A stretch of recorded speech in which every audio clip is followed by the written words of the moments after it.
What is up, ladies and gentlemen of the Online Jamily? JamiroFan 2000 here with the beard of wisdom of the Online Jamily with yet another episode of JamiroFan Talks About. For the initiated in this series of nearly 9 years here on the JamiroFan 2000 YouTube channel, this has been my periodic discussion series looking at the past, present, and future of JamiroQai and their now over 32 years of musical and influential making. This is going to be yet another JamiroFan Talks About, where I talk about two questions I posed on social media, or should I say the Reddits of the Online Jamily, pertaining to the 9th Jamiroquai album, and got some pretty interesting answers back, but would love to have some of my viewers on YouTube give their thoughts on these two questions posed concerning the 9th Jamiroquai album. Now, the first question that I posed on the subreddits of the Online Jamily and all my social media is as follows. How would the Jamily see the Buffalo Man logo displayed on the upcoming 9th Jamiroquai studio album cover art? Now, my 2 cents on that question is that I want it to be kind of like a retro feel of the Buffalo Man on the album cover. Now, many members of the Jamily will know that the last 2 albums that Jamiroquai so far done under their Universal Music deal on Rock This Lightstar and Automaton featured JK on the main album cover. Now, not on all album covers, but on the main album release around the world, JK was very present on the album cover and middle and center on that album art. But I would really like to see the Jamiroquai album art, at least for the 9th album outing, go back to an old school Buffalo Man.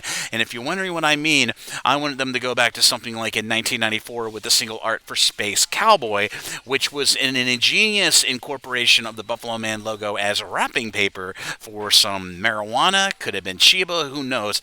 But I thought that would be, I'd love to see them go a little bit retro, at least with the art style, for the potential usage of the Buffalo Man logo for Jamiroquai on the 9th Jamiroquai album.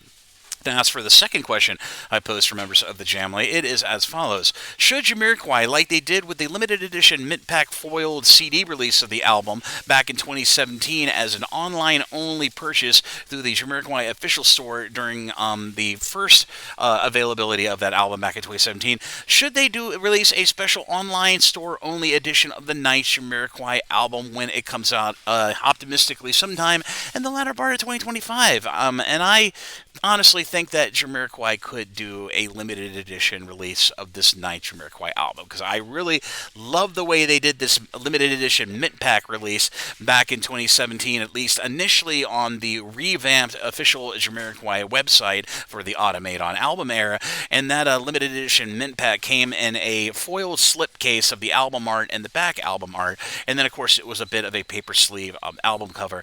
But later releases would come, of course, in the plastic gem pack, and normal CD release. But I really think for the 9th Jamiroquai album, if they do plan this out, and if it does come out this calendar year 2025, fingers crossed, that they could do some kind of special release, at least for maybe the UK release, or maybe a North American release and a special a bit of a artistic kind of release. But nevertheless, I think they should do some type of special release like they did with Automaton. They didn't so much do one for Rock This Lightstar, but they did dabble in it by, in the case of the U.S. release, which of course was a year late and had the promotions of a snail, they did release Rock This Lightstar a year after the fact in the United States as a Record Store Day 2011 special release on vinyl with a very unflattering album cover of a purple sprayed Buffalo Man on a white brick wall.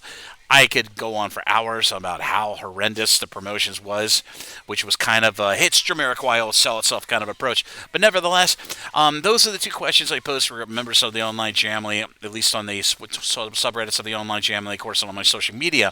I am most interested in hearing your answers to both of these questions. And if you'd like to answer those questions in your own time, please feel free to leave them down in the YouTube comment section down below. I am most interested in hearing your feedback on 2 of these posed questions pertaining to the upcoming 9th Jamiroquai album. But as always, this is JamiroFan 2000. I hope you enjoyed this episode of JamiroFan Talks About. If you like what you see, be sure to like and subscribe and ding the bell on your YouTube to stay up to date on all the latest new content coming from the JamiroFan 2000 YouTube channel. I will fully endeavor to keep trying to bring you all the latest Jamiroquai news when it becomes available. But as always, this is JamiroFan 2000, and I'll see you again really soon with more Jamiroquai related content here on the JamiroFan 2000 YouTube channel. Bye bye everybody, take care, and I'll see you around.